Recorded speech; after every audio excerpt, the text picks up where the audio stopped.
नमस्कार दोस्तों, मैं सीमा डेमन मेरे इस YouTube चैनल में आपका बहुत बहुत स्वागत करती हूं। आज का टॉपिक हमारा बहुत ही इंटरेस्टिंग टॉपिक है कि हमें दान जो होता है चंद्रमा से रिलेटेड किस जातक को करना चाहिए। कौन से जातक ऐसे जातक है जिन्हें चंद्रदेव की अर्थात शिव जी की पूजा आराधना करना चाहिए, शिवलिंग पर सफ़ेद वस्तुएं चढ़ाने चाहिए, और कौन से ऐसे जातक है जिन्हें भूल करके भी शिवलिंग पर सफ़ेद वस्तुएं बिल्कुल भी नहीं चढ़ानी चाहिए।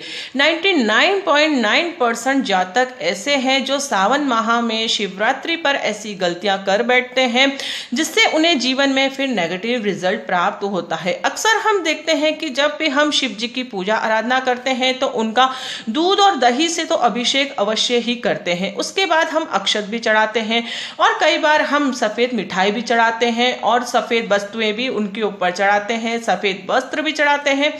लेकिन कभी भी हमें कुंडली के अनुसार यह जाने बिना कभी भी ऐसा काम नहीं करना चाहिए ताकि हमारे जीवन में हमें नेगेटिव रिजल्ट प्राप्त हो।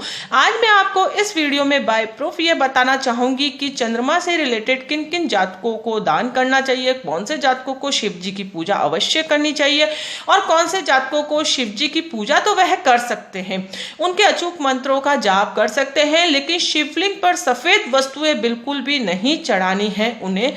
इस चीज का आप विशेषकर ध्यान दें। बिना लग्न कुंडली के एनालिसिस के कभी भी हमें कोई भी वस्तुओं का दान नहीं करना चाहिए। दान हमें हमेशा हमारे जो बैड प्लैनेट्स होते हैं अर्थात जो हमारे नेगेटिव ग्रह हैं जिनसे हमें नेगेटिव रिजल्ट हमारे जीवन में मिलता है उनका ही हमें हमेशा दान करना चाहिए। कभी भी जो गुड प्लैनेट्स होते हैं हमारे कुंडली में उनका दान कभी भी नहीं करना चाहिए। जो मैं कुंडली बनाकर आपको देती हूँ उसमें 2 कॉलम होते हैं, गुड प्लैनेट्स और बैड प्लैनेट्स, और यहीं पर कुंडली का डिसीजन हो जाता है कि आपकी कितनी स्ट्रॉन्ग कुंडली है, आपको कौन सी वस्तुओं का दान करना चाहिए। दान भी मैं पर्टिकुलर लिखकर बताती हूँ। तो आज मैं आपको इसमें बाय प्रूफ बताऊंगी कि शिवलिंग पर किन जातकों को सफ़ेद वस्तुएं बिल्कुल भी नहीं चढ़ानी है। ये धनु लग्न की कुंडली है तो इसमें चंद्रमा जो कि 4th नंबर कहलाता है, जिसे चंद्र कर्क राशि होती है और जिसका राशि स्वामी चंद्र ग्रह होता है, और चंद्र ग्रह का प्रतीक शिव जी होता है। शिव जी की पूजा आराधना करने से ही चंद्र ग्रह शांत होते हैं, उनसे हमें पॉजिटिव रिजल्ट प्राप्त होता है। तो इस जातक को 8th हाउस मिला है चंद्र ग्रह का और चंद्रमा इसके 5th हाउस में प्लेस है, अर्थात वह बैड प्लैनेट्स की श्रेणी में आएगा। तो इस जातक को जब भी चंद्र की दशा चलेगी उसे नेगेटिव रिजल्ट मिलेंगे 8th हाउस से रिलेटेड, और जहां पर वह स्थित है चंद्रमा उस हाउस से भी रिलेटेड, अर्थात उसका किस्मत उसको साथ नहीं देगी और उसे मृत्यु तुल्य कष्ट उससे भोगने पड़ेंगे। और उसकी दशा कब चलेगी? 2031 के बाद उसकी चंद्र की दशा चलेगी जब उस जातक को नेगेटिव रिजल्ट मिलेंगे। यदि हमारी कुंडली हमारे पास है तो हम पहले से ही जान पाए कि हमारे कौन सी दशा अच्छी है, कौन सी दशा हमारी बुरी है, तो हम उपाय यदि करते हैं तो कभी भी हमारे जीवन में नेगेटिव रिजल्ट नहीं मिलते हैं। तो इस जातक को अवश्य शिव जी की पूजा करनी चाहिए, शिवलिंग का अभिषेक करना चाहिए, दूध दही से पर्टिकुलर उसकी पूजा आराधना करना चाहिए शिव जी की। और शिव के अचूक मंत्र होते हैं अर्थात चंद्रदेव के जो अचूक मंत्र होते हैं, ओम सोम सोमाय नमः, उसका जाप यदि वह करता रहेगा, उनकी पूजा आराधना करते रहेंगे तो कभी भी चंद्रदेव से नेगेटिव रिजल्ट नहीं मिलेगा। हम पूजा आराधना करते हैं तो उस ग्रह से जो नेगेटिव एनर्जी होती है वह हमारे तक नहीं पहुंचती है पूजा पाठ के माध्यम से। लेकिन कई बार अज्ञानतावश हम गुड प्लैनेट्स को ही शांत कर देते हैं पूजा पाठ के माध्यम से। इसलिए पूजा पाठ एक ऐसी चीज है जिसका बहुत सोच समझकर हमें करना चाहिए कि कौन से ग्रह का हमें दान करना चाहिए, कौन से ग्रह की पूजा करनी चाहिए, ताकि हमारे जीवन में सदा हमें पॉजिटिव रिजल्ट प्राप्त हो। अब नेक्स्ट एग्जांपल मैं आपको फिर से देकर बताती हूं कि यह सिंह राशि है, सिंह लग्न की कुंडली है। इसमें चंद्रदेव को 12th हाउस मिला है अर्थात वह मारक ग्रह की श्रेणी में आ गए हैं और वह 11th हाउस में स्थित है। तो इस जातक को भी अवश्य शिवलिंग की पूजा करनी चाहिए, शिव जी की पूजा आराधना करना चाहिए, उनके मंत्रों का जाप करना चाहिए ताकि उसका मन अच्छा रहे, कार्य में उसका मन लगे और चंद्रदेव से जितनी भी नेगेटिव एनर्जी उसे प्राप्त हो रही है वह प्राप्त नहीं हो और उसका काम उसके जीवन में बनने लग जाए। दोस्तों इसी तरीके से यह भी धनु लग्न की कुंडली है। अब एक एग्जाम्पल मैंने आपको यहाँ पर दिया था कि यह धनु लग्न की कुंडली, आप देख सकते हैं ये दोनों सेम चीज है।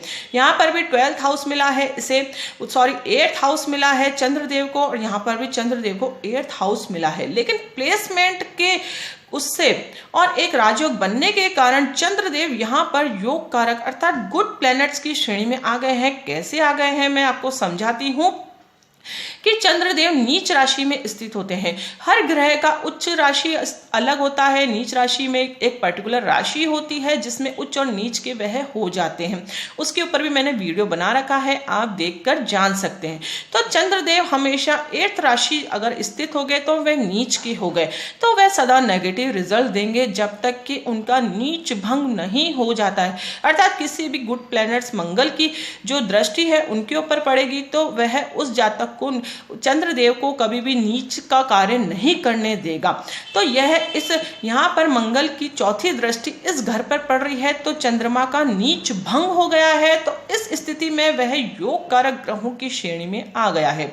एक ही लग्न कुंडली है, एक ही घर उन्हें प्राप्त है, सेम चंद्रमा है, लेकिन प्लेसमेंट के अकॉर्डिंग नीच भंग राजयोग होने के अकॉर्डिंग के कारण वह योग कारक श्रेणी की स्थिति में आ गया है। इस अवस्था में जातक को कभी भी शिवलिंग पर सफेद वस्तुएं नहीं चढ़ानी है, उसे कभी भी सफेद वस्तुओं का दान नहीं करना चाहिए, कभी भी उसे जल का दान नहीं करना चाहिए। शिव जी पर हम सादा जल चढ़ा सकते हैं, धूप दीप नैवेद्य से उनकी पूजा कर सकते हैं, बेलपत्र चढ़ा सकते हैं, पुष्प अर्पित कर सकते हैं, उसमें कोई प्रॉब्लम नहीं है। लेकिन सफेद वस्तुएं जो होती है, शक्कर, दूध, दही, चावल इत्यादि सफेद मिठाई, उनका आपको शिवलिंग पर नहीं चढ़ाना है, इस चीज का ध्यान दें।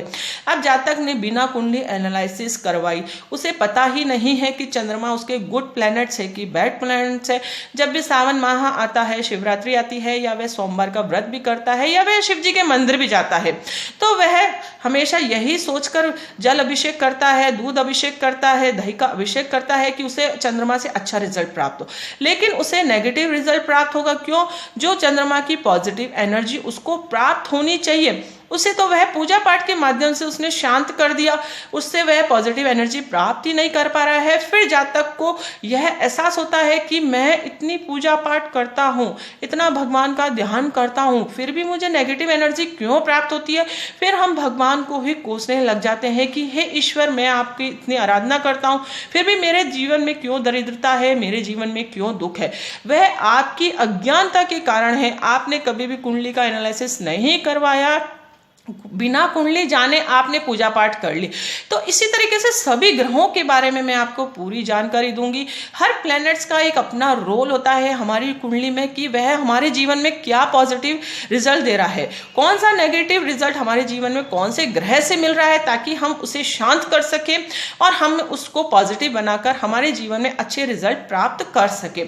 सेम लग्न की कुंडली है, लेकिन दोनों की स्थितियां विपरीत होने के कारण एक तो पूजा पाठ कर सकता है, एक नहीं कर सकता है। इस तरीके से मैं आपको एग्जांपल देकर इसलिए बता रही हूं क्योंकि आप एस्ट्रोलॉजी में विश्वास कर सके। आपका विश्वास हो तभी तो आप आगे का कार्य कर पाएंगे, अपने जीवन में पॉजिटिव एनर्जी प्राप्त कर पाएंगे, क्योंकि दशाएं हैं वह चेंज होती रहती हैं। जब भी हमारे जीवन में मारक ग्रहों की दशा आती है तो हमें नेगेटिव रिजल्ट 100% प्राप्त होता है। हमारे काम नहीं बनते हैं, हमें दुख प्राप्त होता है, कर्ज के हम शिकार होते हैं, विवाह नहीं हो पाता है, या फिर अन्य कारण संतान उत्पत्ति नहीं होती। किसी भी कारण से इन ग्रहों से नेगेटिव रिजल्ट मिलते हैं। हमारे 12 घर है, हम जानते ही हैं, हर घर का एक अलग रोल है, उस अकॉर्डिंग हमारे जीवन में रिजल्ट प्राप्त होते हैं। तो हमें पहले से यदि पता हो कि हमारे कौन सा ग्रह आने वाला है, कौन सा नेगेटिव है, यदि आप पहले से उपाय करना प्रारंभ कर देंगे तो कभी भी आपके जीवन में आपको नेगेटिव रिजल्ट नहीं प्राप्त होगा। इस चीज की मैं गारंटी आपको देती हूं।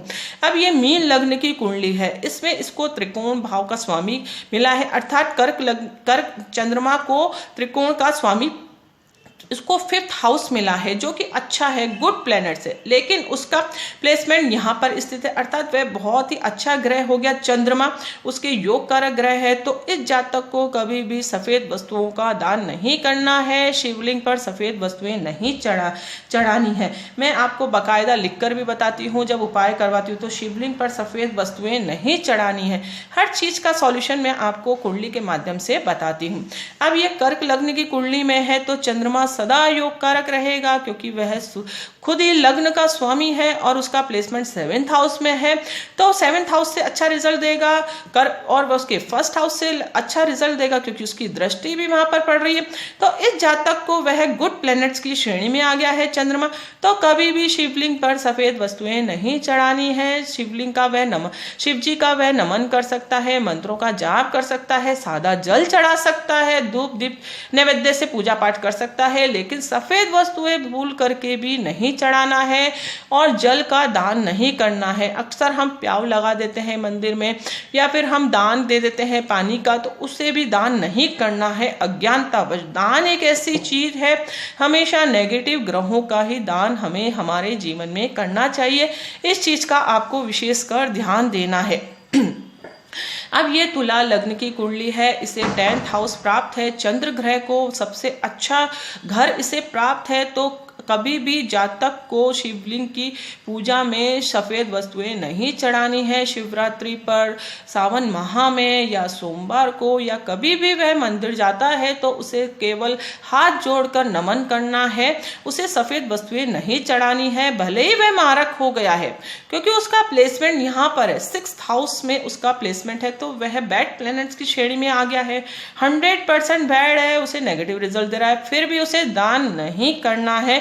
इस चीज का आपको ध्यान देना है। यह बहुत ही छोटा सा कॉन्सेप्ट था, मैंने बाय एग्जांपल आपको समझाने का प्रयास करा है। आई होप आपको अब समझ में आ ही गया होगा कि बिना कुंडली एनालिसिस के कभी भी हमें किसी भी ग्रह का दान नहीं करना चाहिए। अब आपके शनि की 7.5 लगी हुई है, तो अक्सर हम देखते हैं कि शनि की 7.5 है, हम परेशान हो रहे हैं तो हमें शनिदेव का दान कर देना चाहिए। ऐसा नहीं है, जब तक कि शनिदेव यदि आपकी कुंडली में योग कारक है, अच्छे हैं, गुड प्लैनेट्स है, तो कभी भी आपको शनि का दान नहीं करना है, सरसों के तेल का दान नहीं करना है, काले नीले वस्त्रों का दान नहीं करना। आप शनिदेव का नमन कर सकते हैं, उनके मंत्रों का जाप कर सकते हैं। एक फॉर एग्जाम्पल जैसे कि यह 4th हाउस इसे प्राप्त है और इसे 5th हाउस प्राप्त है, शनिदेव स्वयं राशि है, गुड प्लैनेट्स है, अच्छे हैं। अब यही जातक यदि शनिदेव का दान करेगा शनि मंदिर जाकर, तो उसे शनिदेव से अच्छा रिजल्ट नहीं प्राप्त होगा। आई होप आपको ये कॉन्सेप्ट समझ में आया होगा। मेरा समझाने का जो तरीका है, यदि आपको समझ में आ रहा है तो प्लीज कमेंट्स के द्वारा जरूर बताएं कि आपको मेरा ये वीडियो किस तरीके का लगा, ताकि आने वाला नेक्स्ट वीडियो में आपके लिए बहुत अधिक बेटर से बेटर ला सकूं। आपके कोई सुझाव हो तो वह भी मुझे जरूर बताएं, और यदि आपको वीडियो अच्छा लगा हो तो इसे लाइक करना ना भूले। आपका एक लाइक की बहुत अधिक आगे इसे बढ़ाने का प्रयास करेगा दोस्तों। और यदि आप पहली बार मेरे इस चैनल पर आए हैं तो इसे आप सब्सक्राइब करके जरूर रखें, ताकि एस्ट्रोलॉजी से रिलेटेड आपको बहुत ही महत्वपूर्ण जानकारियां इस चैनल के माध्यम से प्राप्त होगी। और मैं हर चीज को बाय प्रूफ समझाने का प्रयास करती हूं कि किसी भी तरह का कोई भी कंफ्यूजन नहीं रहे। लेकिन फिर भी मेरे चैनल पर नेगेटिव कमेंट्स भी आते हैं, तो उन्हीं जातकों के लिए मैं ये वीडियो बनाने का प्रयास करती हूँ कि उन्हें एस्ट्रोलॉजी समझ में आए। एस्ट्रोलॉजी में कभी भी कोई भी चीज़ गलत नहीं बताई जाती है। इस चीज़ का ध्यान रखें, आपके जीवन में क्या घटने वाला है, आपके जीवन में यह ऐसा क्यों घट रहा है, आपके जीवन में क्यों परेशानी है, हर चीज़ का सॉल्यूशन हम एस्ट्रोलॉजी के माध्यम से प्राप्त कर सकते हैं। लेकिन दिशा हम दिखा सकते हैं, आपको राह हम दिखा सकते हैं, लेकिन चलना आपको ही पड़ेगा, उपाय आपको ही करने पड़ेंगे, तभी आपके जीवन में अच्छे रिजल्ट आपको प्राप्त होंगे। ऐसा नहीं है कि डॉक्टर के पास जाने से ही आप ठीक हो जाएंगे। जब तक आप प्रॉपर वे में अपना इलाज नहीं करवाएंगे, अपने प्रॉपर मेडिसिन नहीं लेंगे, तब तक आप स्वस्थ नहीं हो सकते। इसी कॉन्सेप्ट के आधार पर एस्ट्रोलॉजी भी है। जब तक आप एस्ट्रोलॉजी का सहारा यदि लेते हैं तो आपको जो भी राय दी जाती है, यदि आप उन्हें अपनाते हैं तो अवश्य 100% आपके जीवन में पॉजिटिव रिजल्ट आपको अवश्य प्राप्त होगा। आई होप आपको समझ में आ ही गया होगा अब तक। यदि पसंद आया तो लाइक करें, कमेंट्स करें, दूसरों के साथ शेयर अवश्य करें। मिलते हैं नेक्स्ट वीडियो में कोई इंटरेस्टिंग टॉपिक के साथ। तब तक के लिए thank you and bye bye.